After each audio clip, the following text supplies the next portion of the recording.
Posso te contar um caso Por favor. também de uma pesquisa nossa que acabou de ser publicada também, de um estudo com médiums. O que a gente fez? A gente... qual que é o grande desafio, né? É você permitir que as pessoas que têm experiências religiosas, místicas, espirituais, tenham as suas experiências, mas ao mesmo tempo que você tem que conseguir controlar para a pesquisa. Porque, por exemplo, se eu sou um médium e você vem falar comigo, eu tenho que tomar cuidado, porque você pode falar informações e eu pesco informações suas e falo, ou eu procuro... a Ana vai me entrevistar, eu vou na rede social dela, procuro tudo sobre ela, sobre a vida dela, sobre a família, sobre eu não sei o que lá. Então tudo isso tem que ser controlado, porque tudo isso pode ser um problema. Ou então eu falo informações meio genéricas, você está em luto, sofrendo, você é verdade, meu parente. Então tudo isso a gente tem que controlar. Muito bem. A gente fez uma pesquisa que foi o seguinte. Nós identificamos, foi um pós-doutorado que a gente orientou, da Márcia Gomide, professora aqui do UFRJ, em que nós fizemos o seguinte. Nós identificamos 100 e poucos pessoas enlutadas recentes na região de Juiz de Fora. Tá? Essas seriam as pessoas que a gente iria estudar. E selecionamos 3 médios do Brasil que, a princípio, havia evidências sugestivas de que eles produziam informações confiáveis. Não tinha nenhum estudo sério ainda, mas a gente pegamos essas pessoas. Beleza. E cada um veio em momentos diferentes. Ao todo, das 120 pessoas enlutadas, a gente teve 20 e poucas cartas. Cartas para essas pessoas. A maioria não recebeu a carta. Uhum. E foi muito interessante que a gente tentou ver qual seria o preditor da pessoa receber a carta. Perfeito. Ser homem, ser mulher, acreditar ou não acreditar, ser espírita, ser católico, preto, branco, nada disso fez diferença. Sabe qual foi a única variável que fez diferença? Qual? A gravidade do luto. Quanto mais sério o luto, num score de luto, score padronizado, Do mais sofrimento chance, da pessoa. quanto que mais perdeu. necessidade Ela tinha. a pessoa tinha daquele luto, mais chance dela receber a carta. Foi a única variável que deu. Muito bem. Depois, assim que a pessoa recebia a carta, a gente fazia um questionamento para a pessoa se ela achava que aquela carta era do familiar dele ou não, etc. E, de fato, 95% achava que a carta era deles. Uhum. Depois, nós reentrevistamos a pessoa 2 a 3 meses depois. Depois que passou aquele impacto emocional e tudo, diminuiu um pouco a pontuação, mas ainda 90 e tantos por cento continua achando que era do seu familiar.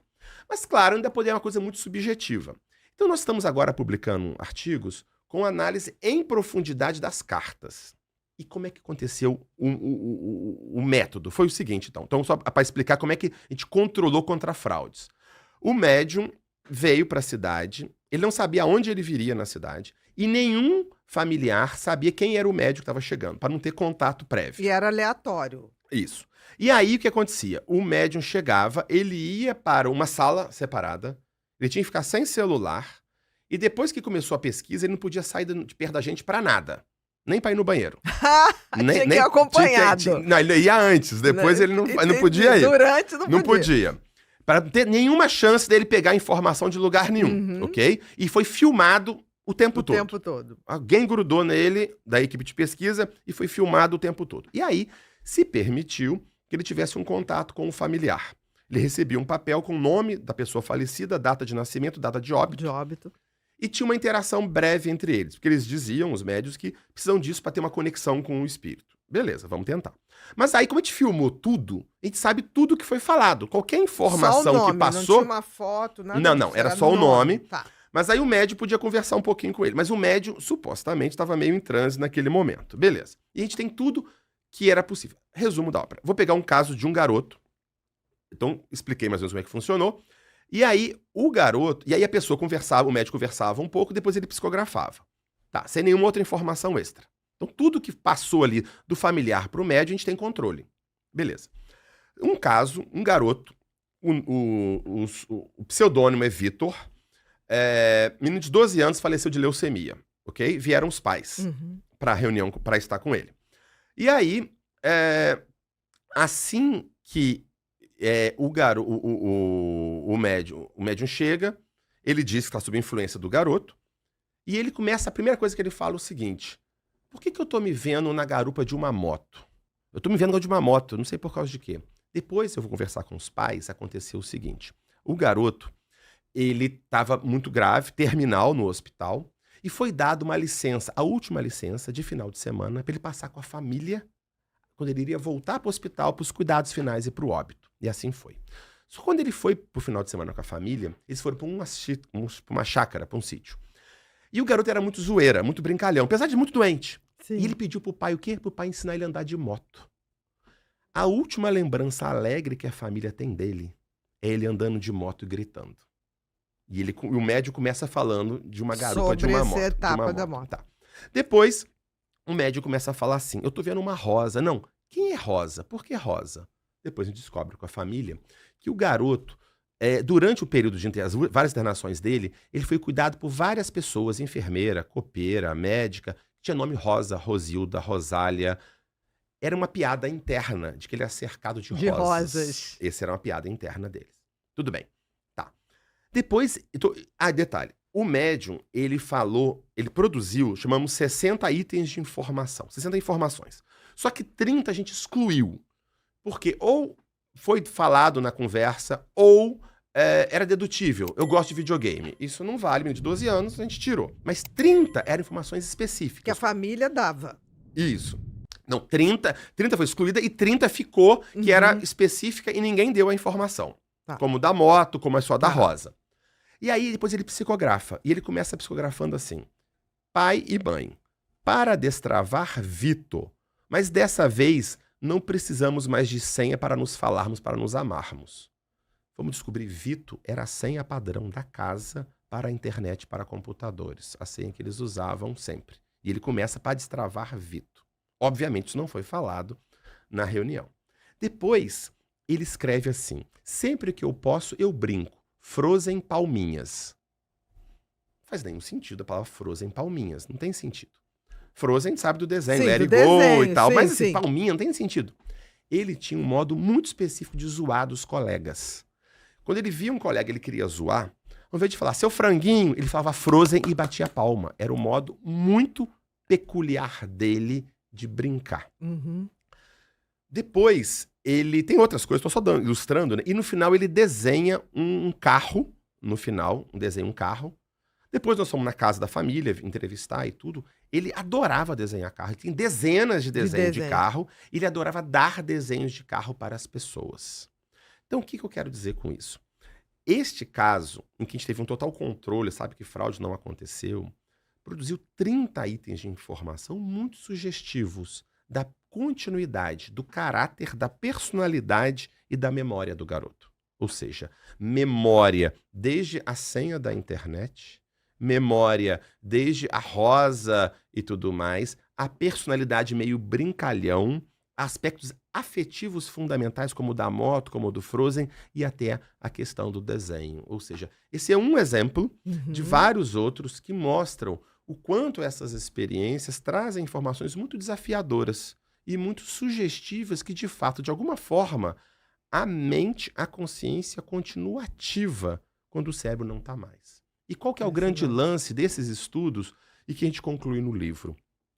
São experiências muito diversas. Experiência de final de parada cardíaca, como a gente comentou, só da dentadura, experiências mediúnicas como essa, experiências de crianças, como no caso da Purnima, que eu falei do Sri Lanka.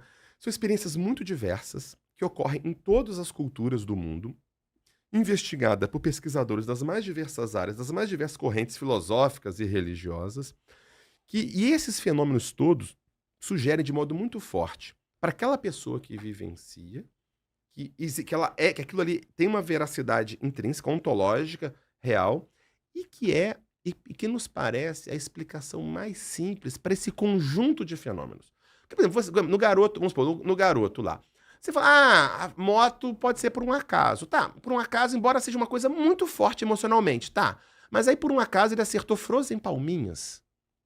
Não conheço ninguém que falou Frozen palminhas na minha vida. Realmente. Depois, por um acaso, ele fala da Rosa. Por um acaso, ele desenha carro. Quer dizer, você tem que somar múltiplas... E sendo que esse é um caso. Aí você tem que pegar mais o caso das psicografias do Chico Xavier. Mais o caso da pineal. Mais o caso da menina. Quer dizer, precisa de forçar demais a explicação mais materialista para dar conta do conjunto de fenômenos. De não reparar que existem evidências... E todas elas se encaixam, sem forçar muito, na ideia de que a consciência seria algo além e que permanece. Coisa interessante isso, é como se tivesse uma atemporalidade na vida, na consciência, não na matéria, não no cérebro, né? Como se andasse nessa linha do tempo, que é tempo aqui, né? Mas é como se pudesse fazer esse vir ali, né? E se manifestar com a senha, né? Uhum. A Frozen Palminha, e tá lá também. Uma simultaneidade, uma Isso, atemporalidade, isso. que se a gente pensar, não precisa acreditar, mas é uma coisa muito deslumbrante, né?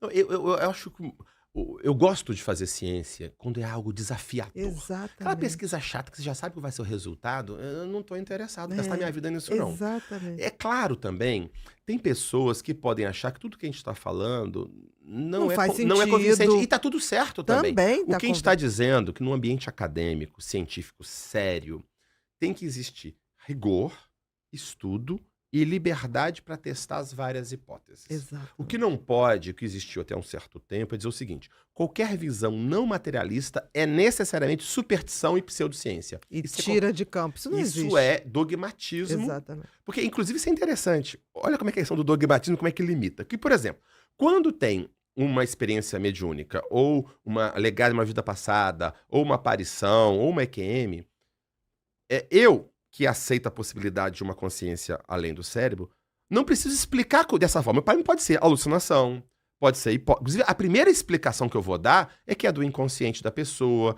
que é uma fraude, que é uma ilusão. Quando essas hipóteses começam a não dar conta, eu cogito a outra.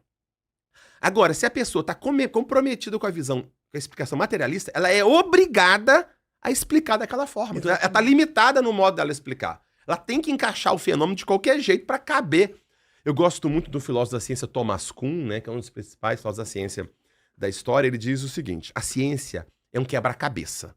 Tem umas peças que são mais difíceis de encaixar, mas não vale recortar a peça para ela encaixar. Exatamente. Pô, aí não vale. É o radicalismo. Você São as cortar a pessoas de realidade para visão encaixar radical. no seu Não, isso esquema. aqui é assim porque é assim. Não. O que eu sempre digo, a gente tem que ter humildade intelectual. Exatamente. Cá entre nós, a gente já sabe hoje em dia, do mundo material que a gente tem, a gente só conhece 5%. 95% do universo material é matéria ou força escura que ninguém tem a menor ideia do que é. Do que é e Quer como dizer, funciona. se a matéria em si, a gente só conhece 5%, você vai dizer que você sabe tudo o que é a consciência, a mente humana? Menos, né? Assim, eu acho que Muito assim, menos, né? muito Assim, vamos menos. botar, baixar nossa bolinha, Com certeza. né? Humildade, mas humildade intelectual não quer dizer aceitar qualquer coisa, qualquer Não, mas misticismo. pelo menos abrir a possibilidade e ver Exatamente. o que tem de artigo científico ou de literatura para se pensar sobre. Não é Exatamente. obrigado a Não. gostar ou não gostar, mas saiba que existe gente Exatamente. estudando isso. Até para formar opinião. E a gente fez muito isso. Com esse livro, por exemplo, o que a gente fez? A gente, como eu falei, foi a primeira vez que uma grande editora científica publicou sobre isso. E depois abriu, porque a Associação Americana de Psicologia publicou também, no ano seguinte, em 23, um livro também sobre exatamente o mesmo tema. Então são duas grandes editoras científicas publicando sobre isso. E aí o que a gente fez com esse livro? Querendo receber críticas, querendo submeter. Porque, claro, qualquer um de nós tem nossos viés, nossos pontos cegos. Como é que a ciência lida com o ponto cego do pesquisador?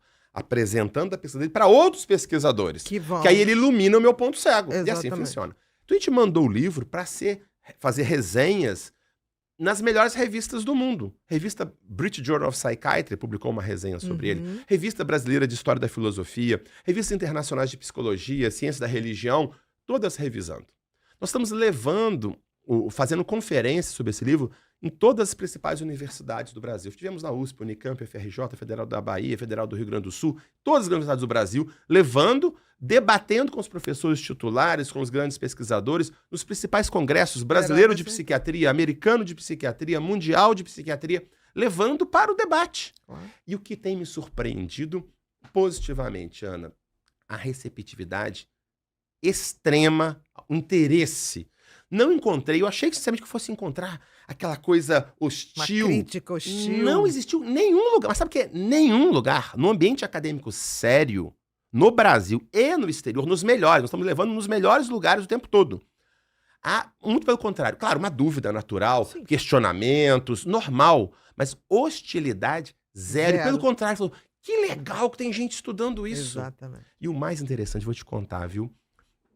Eu tenho acontecido também Vou contar 2 casos sobre isso. Um foi no Congresso Brasileiro de Psiquiatria.